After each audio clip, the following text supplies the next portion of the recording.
High everyone, welcome back to my mini blog. तर आज आहे सोहमच्या पप्पांचा बर्थडे, तर त्याची तयारी ऑलरेडी चालू झालेली आहे आणि आज सोहम मात्र घरीच आहे, कारण सोहमला ना थोडंसं बरं वाटत नव्हतं, तर त्यासाठी म्हणलं ठीक आहे मग चला तर मग आता बर्थडेची तयारी करूया। आणि इकडं मी आज करणार आहे पुरणाची पोळी।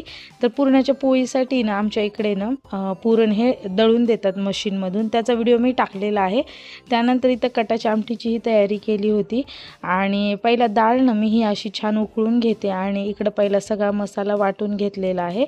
आणि आता इकडे ना मम्मी ज्या आहेत ना, म्हणजे माझ्या सासूबाई, त्यांनी पीठ वगैरे मळून घेतलेले, आमटीची तयारी झाली, आमटी फोडणी घातली, पूर्ण डिटेलमध्ये वगैरे दाखवलेलं नाही आहे।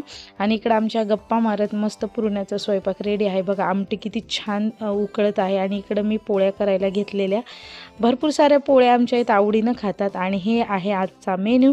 त्यानंतर केक आणण्यासाठी गेलो तर तिथे बाहेर असे सुंदर असे बुके होते, मग हा केक घेऊन आलो आणि नंतर ना बर्थडे सेलिब्रेशन असं छोटंसं झालं। चला बाय।